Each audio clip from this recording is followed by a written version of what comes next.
Welcome to Runners of the Corn podcast, a podcast about all things running in the Midwest. It's just a hike in the woods. It's an adventure. But we are recording. Oh, yeah, goody. Oh, boy. With your host, Jen Heller. Here we go. Welcome to the podcast. It's just me until I get my guest on, but I wanted to go over some quick things since we've not been on since September 20th. Yeah. All right. So, since September 20th, Runners of the Corn was at Tiger 10 Miler volunteering. Jen and Grace was there. I say we because Grace is sometimes on the podcast. So yeah, it was super fun being at the halfway point and getting to cheer runners on and get them a little hydrated and then kick them out. The first half of Tiger is kind of the more quote unquote, air quotes, easy part. And then you've got where they go out in the hills. So it's like, bye, good luck with that. So love that. And then you go to Hairy Cow afterwards and it's always a great time. Looked like it went well. I didn't hear about anything. So great fun race. Congratulations to everyone who did that. And then the following weekend we had Hindsight race and that was awesome. There was some heat there. That's kind of been what's going on a lot. And I'm just going to say, you know what, guys, you should just train for the heat because it just seems like that's more and more happening in our fall races. So be ready. But yeah, it was pretty hot at Hindsight and some runners crushed their goals and some of them were like, I'm going to compromise some things and make some adjustments. But it was a really fun weekend and great memories were made. And then, oh boy, just fresh off of Hennepin weekend, 50-mile finish. Absolutely love that finish line, even though there was the word carnage was used a couple of times. I don't like saying that right now. It just sounds so negative. Yeah, it was hot and there were some issues for some people with that heat. Some electrolytes that was the key word for the weekend. And so there was some muscle cramping and such. But people did an amazing job overcoming that. And I just feel so honored to be there and witness those finishes. I can't say how blessed we are with the volunteers we have in our community. That race is awesome. And I'm sure the race director will be the first to say, yep, it's about the volunteers. But for us personally at the 50 finish line, it's me and Lauren Wills Gaffey with Rituals Chiropractic. And so we do that 50-mile finish. And last year we were running around a lot and we did have, thankfully volunteers doing the food for us, the food tables, because there's no way we could do the food and that finish line. It's a lot to check the clipboard, see who's getting an age placement, see who's getting an ultra, pop the cherry shirt and, who needs what for, they didn't get their stuff at packet pickup. And they also often have questions about where's my car? Where is this? Where is that? This year we had what felt like first aid care that needed to happen quite a bit. Runners needed a lot of one-on-one care after they came in because of the heat. So we were incredibly busy taking care of people and we had extra volunteers this year. And when I say extra, no, this is what made it work so great. And one of the volunteers said, I don't know how you guys were doing it with the number you had before, but don't worry, that's not going to happen again. I'll be here next year. And I was like, oh, bless. Thank you. That meant a lot.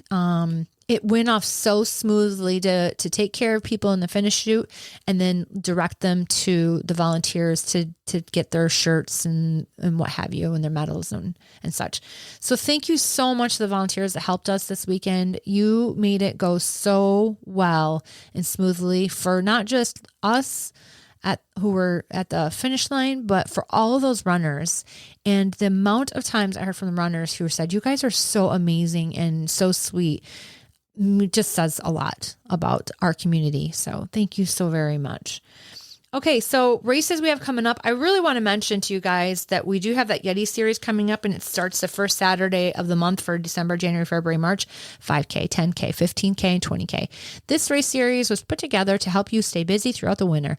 This is to help you get those miles, get out the door, keep your ass moving so that come summer, you're not like Oh shit.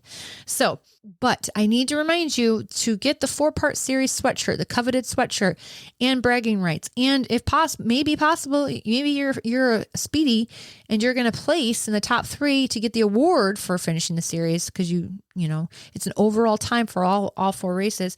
You have to do all. You have to do all 4 races. No ifs, ands, or buts, no excuses. They don't care. I'm sorry. I mean, nothing matters. If you miss a race, you're out of that, and you don't get your sweatshirt. You don't get any of that. But last year, the 5K sold out, and people wanted to get the whole series, and they were like, well, can't you just let me in? No, they can't. There's a number. There's only so many they can allow in. So don't be that guy, okay? Don't wait till the last minute and just expect a race director to let you in all the time, because they are not doing that. So get signed up now. Do not wait. You have been warned, okay?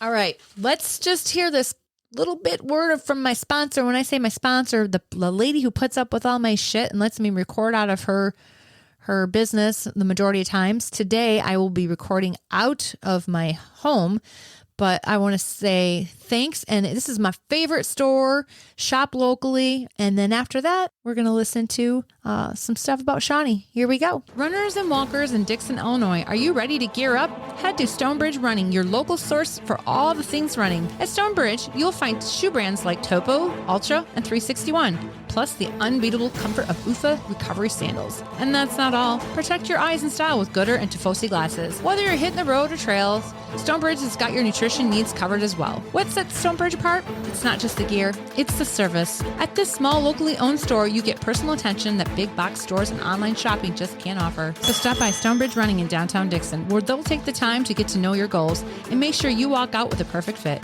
Because when it comes to your run, why settle for anything else?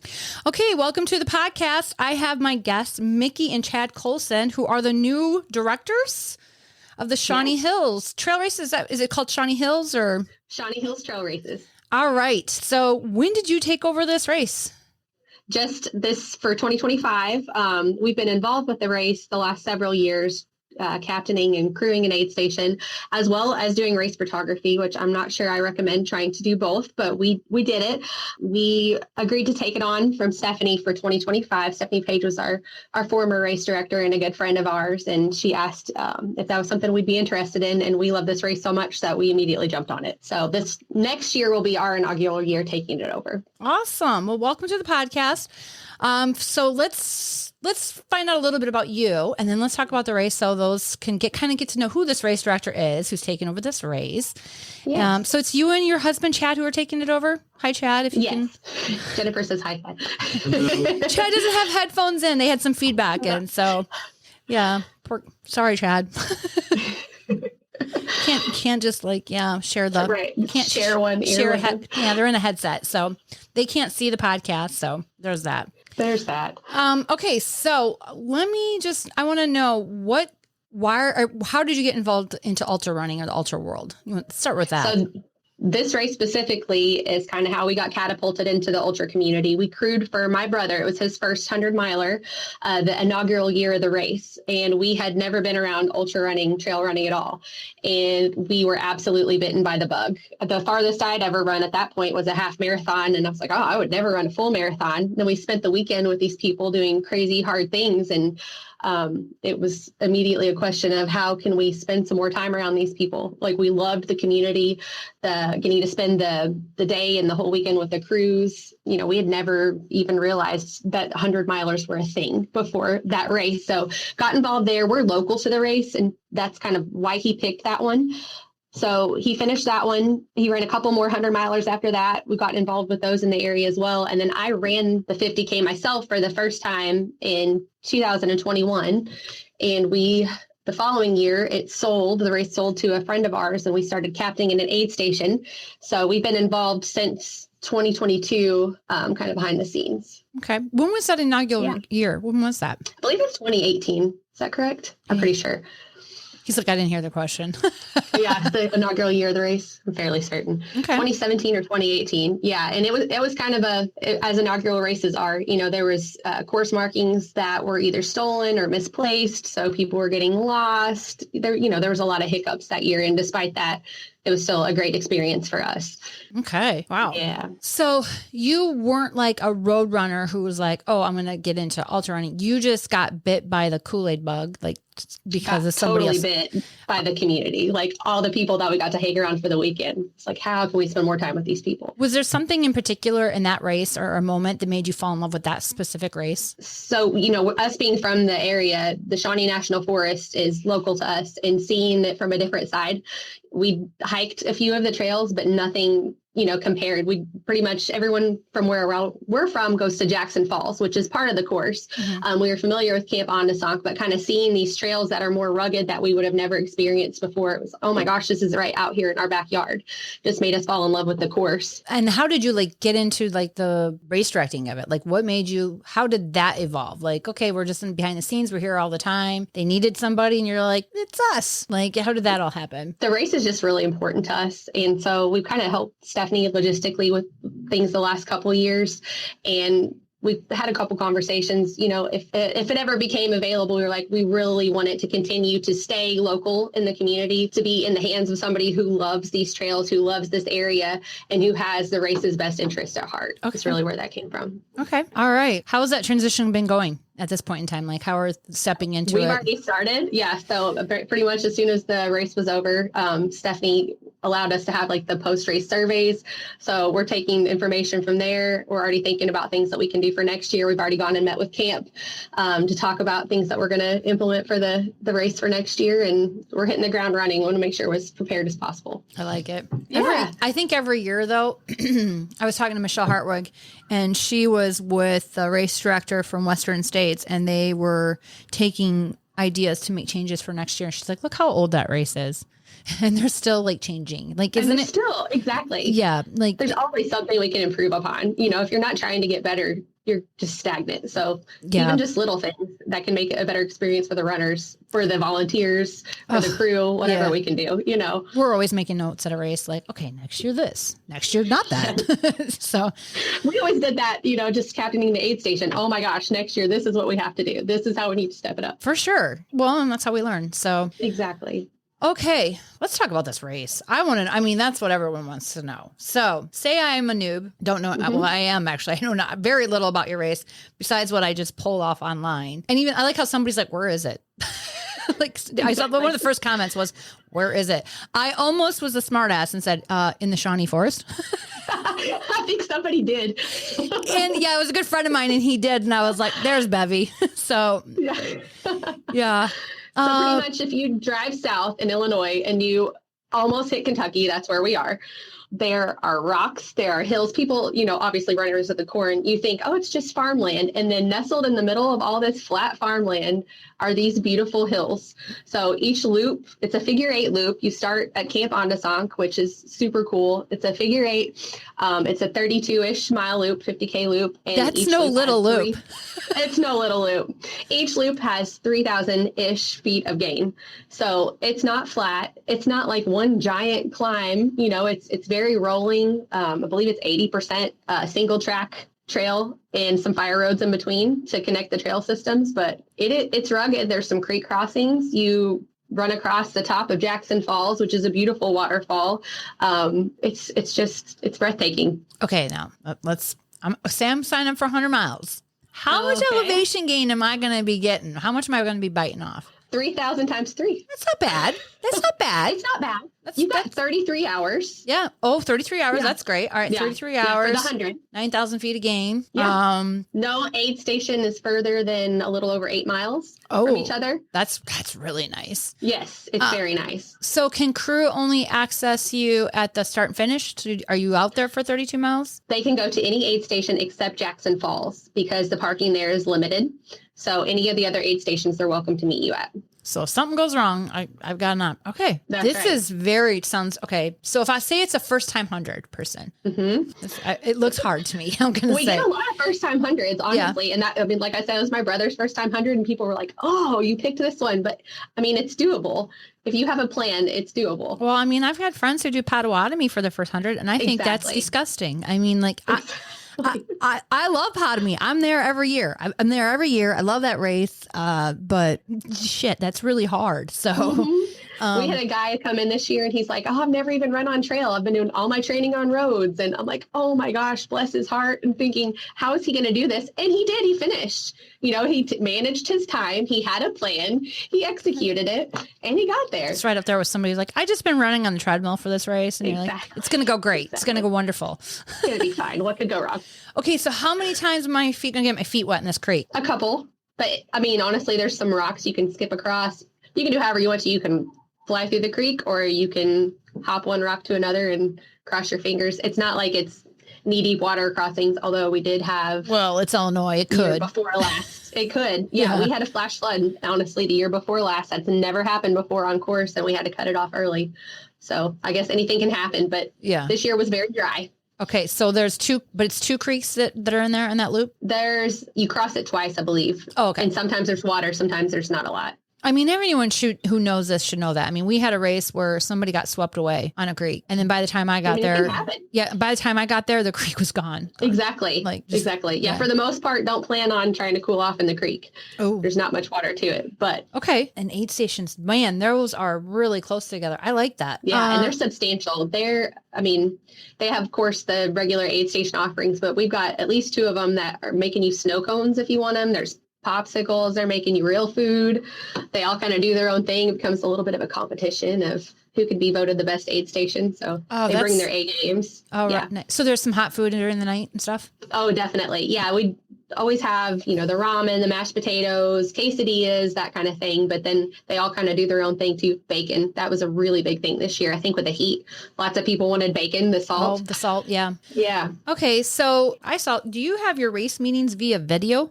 Yeah. So the last couple of years, I think that may have started with the COVID year. She started doing the pre-race meetings, our friend Stephanie, on Facebook Live.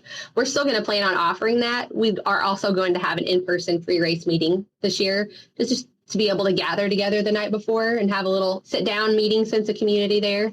But we'll definitely be able to send that out in case people are coming from out of town. I like that because some people can't make it, or like I'm one who can go to bed stupid early. So when the pickup's late and then they're like the meeting's after, I'm like, oh no, I want to go to bed. Yeah. Or you want to replay it because you feel like, did I forget something? Mm-hmm. Yeah. So we'll definitely keep that option, but I really like that. I saw that Cocodona does that.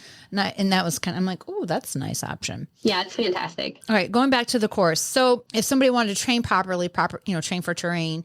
So what kind of footing you said it's technical. So you got a lot of rocks. Rocks, root. You're going to need to do some ankle mobility. I will say that race beat me up the first time I did the 50K because I was only running on flat terrain, Tunnel Hill. I wasn't out doing the technical stuff. So I still finished, but if possible, I'd be on a wobble board, getting out on some technical terrain, practicing, looking over those roots and rocks. Okay. That'll make you more successful for sure. Your hills, are they like long, steep hills? Or are we talking death by paper cuts? More like rolling. Yeah.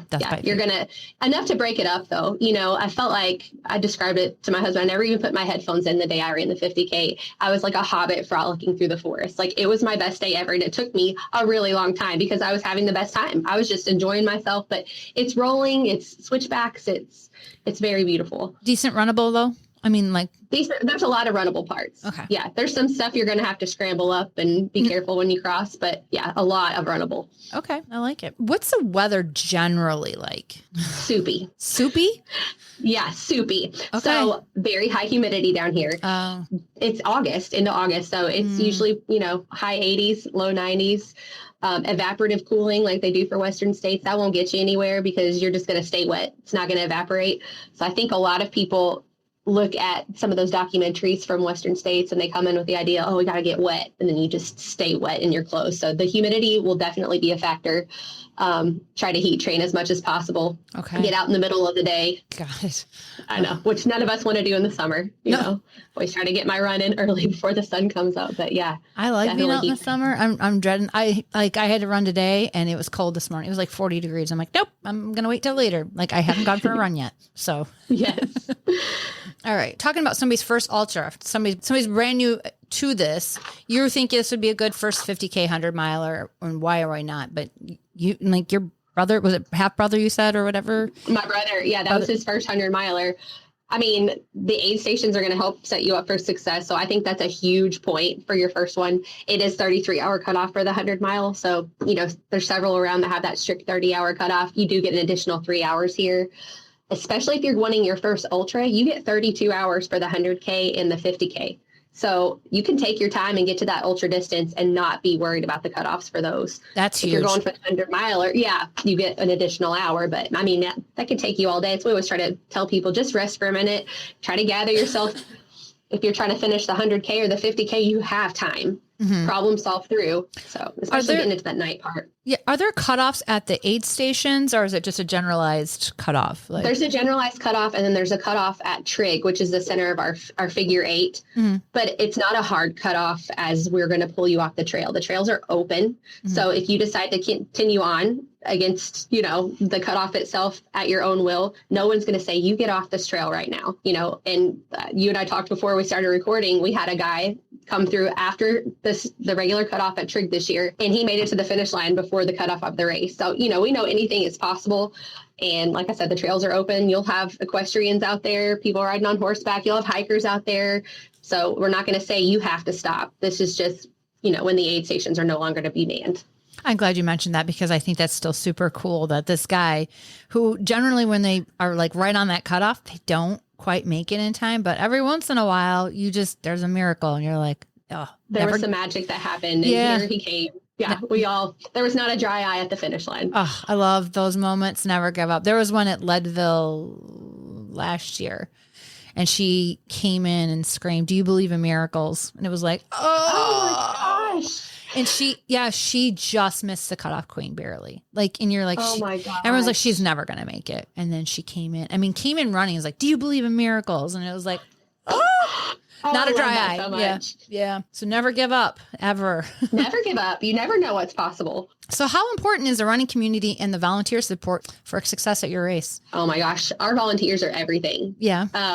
We have seasoned aid station volunteers. Our good friend Levi, which is the whole reason you and I have met, he does just the most amazing job. He brings his whole family down for the weekend at Cinder Path Aid Station, and they are just caregivers. Like you will see him peeling socks and shoes off of someone and tending to their blisters. They are making snow cones. They're caring for our runners in every single way. And we have that at every aid station. I don't know that you could handpick a better group of volunteers, and they make the whole race. So we loved volunteering so much because you're just in such good company there. And then we have Kelly Hutchins, that's a good friend of the race. He marks the course for us. You would have to try to get lost out there. And that was like in every single runner survey, they're like, anytime I looked up, there was more pink flagging, you know, so you don't have this worry of, oh my gosh, have I made a wrong turn? Because he's out there working, clearing, you know, for weeks before the race, just making it absolutely a runner's choice race to try to get out on these technical trails, but not have the worry that you're going to get lost. So we have the best people. That's amazing. And shout out to Levi for, connecting us. That was great. So yes, he's the best. That's awesome. I appreciate that. I love meeting new race directors new race directors and a race. It's not a new race, but it's not one I have visited, but like to. It has been on my radar when I was looking for stuff. So, because it looks really gorgeous, those pictures, except for that bridge where you go over the water. The suspension bridge. I am deathly afraid of heights, like terrible. And I will say I walk that bridge. Like I hand on each side and walk it. I might run. I don't know. I might sprint and be like, just go for it and get it over with. Use it as a guide rail and just close my eyes and go. But there you go. I saw that. Went, no, I don't know. So yeah, that's just you're coming right back into camp. So you are either finishing your race or you're coming back in to get aid and start another loop. Oh, it looks gorgeous. So it's a beautiful picture and I'm like, that's really pretty, but I can see me being just people laughing going, is she okay? Is she on her hand? Is she crawling? She's hunkering down. Oh man, we all have our thing. So do you have any advice for anyone who's thinking about signing up for your race that might be a little intimidated either by the distance or that terrain? I would go, if I was going to be intimidated by the distance of the terrain, sign up for the 50K or the 100K and get that ample cutoff time and just take your time. Do your training, do your heat training, practice your electrolytes, especially knowing it's going to be August, you're going to be sweating a ton. I would just practice and see what works for you, but know that you're going to be supported fully the entire way. And the 100K can have a pacer as well, just like the 100 miler. So that's another way to see the course, maybe to get a pacer to come with you, get a friend out to come on the course. Yeah, that would be great. Yeah. How are you doing with volunteers? Like, are you guys short usually? Are you pretty covered? I mean, I guess every race restaurant would be like, oh, I can always use more, but. Right. Yeah. This last year, we were kind of scrambling last minute to get somebody to cover Jackson Falls, and then people from our local running community just covered it entirely. So we're looking for a strong group of volunteers to cover the aid station that we usually cover at Cedar Road. So we've talked to a couple of people for there. Honestly, people, I don't know, that we have a really good running community here in Southern Illinois. So it hasn't been a struggle. I hate to say that out loud, knock on wood, but we've already reached out to everybody that volunteered from last year and they're all coming back for this next year. So yeah, we've been fortunate. Yeah, that's good. What else you got to share about this race? Anything else that really stands out? I mean, the culture of the race is just really fun. You start and end, at Camp Onasunk. So summer camp vibes. You get to stay in the tree houses there as part of your registration if you'd like. So you can pretend to be a camper for the weekend.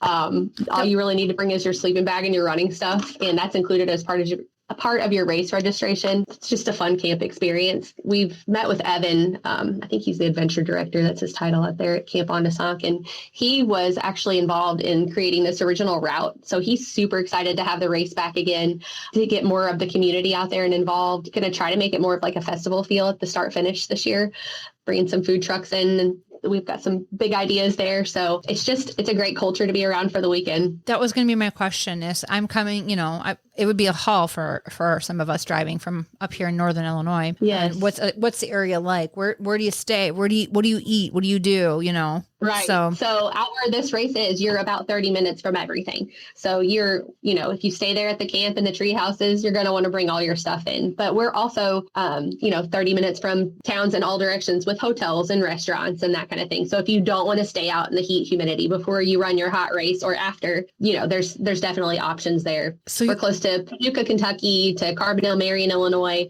all big hotel options and restaurants and stores and that kind of thing there. But are you kind of out in the boonies? Like the outdoors? Definitely. So how does that work for you guys when you're like need more ice and this and that? You got to make we have runners that go and make the loops around the trails, running supplies to each aid station. Camp Onasunk has a huge ice machine that we rent for the weekend. So we're able to fill up there. But sometimes we drain it so quick, we do have to run. Of course, there's a Dollar General, I'm not sure if it's like that up here or where you are, but they just like pop up in the middle of a cornfield. So there are a couple close. That's good. That we could go get ice from and extra supplies. Pickles we went through quickly this year. So we were making pickle runs. Part of our volunteer system is a group of folks that just make the loops and, pick up runners that need to ride back to the start finish, drop supplies, that kind of thing. That's a common thing. We got a runner who needs needs a ride. And then, we're out of ice. And at Hennepin, they were running out of pickles. And then somebody just showed up at our spot with like a bottle of pickle juice. I'm like, oh, this is golden. Even better. Yeah, exactly. Yeah, those electrolytes. You have to stay on them. Yes. And why is it there's like a Dollar General? It just like out of nowhere, it just pops up. It really does. Like it doesn't make any sense. You're 30 miles from everything. And here's a nice Dollar General with ice and pickles and all the things you need. So that and Casey's. Yeah. Casey's Pizza and Dollar General. Exactly. Yeah. All right. I like this. Anything else that you can think of what running groups do you have in your? I'd love to have you. I would like to go. What running groups do you have in that area? We're River to River Run Club is a pretty old run club. It's a road race run club for the most part, but they jump in and help at every race around here. They also help us at Tunnel Hill. Chad and I are on the board for that run club. And then we have out of Cape Girardeau. We're pretty close to Cape Girardeau, Cape Road Runners. Okay. They're a great group, and even if we don't get the club itself, we get lots of people from that community. So, and then there's also the West Kentucky Run Club, Paducah, Kentucky. We're really close there. We had a couple of their people come up and volunteer with us this year. So being in the little tri-state region, we're able to pull from, these great groups that are also looking for volunteers for their races, so that helps a lot. That's perfect. Yeah. All right. I think I have a lot of information. I can't think of anything else. I kind of went through my notes here, but that as a runner, I'm looking at what I have from you too. I think we've kind of covered it all, but they can sign up on Ultra Sign Up, correct? Yeah, we're open on Ultra Sign Up already. If they have any questions beforehand, they're welcome to reach out to us through the Facebook or Instagram or just through the Ultra Sign Up there, and we're more than happy to help. So okay, well, we are starting training runs. I wanted to mention that too.